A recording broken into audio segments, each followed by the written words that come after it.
ಕೆಲವು ಅರ್ಜಿಗಳು ಕೊಟ್ಟಿದ್ದೀರಿ. ಅರ್ಜಿನ ನಾನೇನು ಬಿಸಾಕಲ್ಲ. ನಾನು ಮೊನ್ನೆ ಚುನಾವಣೆಯಲ್ಲಿ ನಿಖಿಲ್ ಸೋಲಾಗಿದೆ ಅಂತ ಹೇಳಿ ಆ ಅರ್ಜಿಗಳನ್ನು ನಾನು ತಿರಸ್ಕಾರ ಮಾಡಲ್ಲ. ಏನು ಕೆಲಸ ಮಾಡ್ಲಿಕ್ಕೆ ಸಾಧ್ಯ ಇದೆ ಆ ಕೆಲಸಗಳನ್ನು ಮಾಡ್ತಕ್ಕಂಥದ್ದು ನಾನು ಮುಂದುವರಿಸ್ತೀನಿ. ಸೋಲು ಗೆಲುವು ರಾಜಕಾರಣದಲ್ಲಿ ದೇವೇಗೌಡರ ಕಾಲದಿಂದ ನೋಡ್ಕೊಂಬಂದ್ಬಿಟ್ಟಿದ್ದೀವಿ.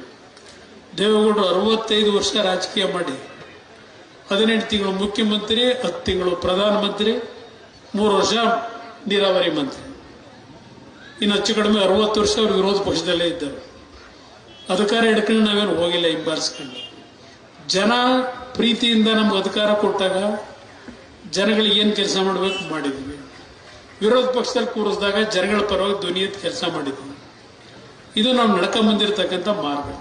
ಇವತ್ತು ಹೇಳ್ತೀನಿ ಅಷ್ಟೇ, ನೀವುಗಳು ನಮ್ಮನ್ನು ಬೆಳೆಸಿದ್ದೀರಿ.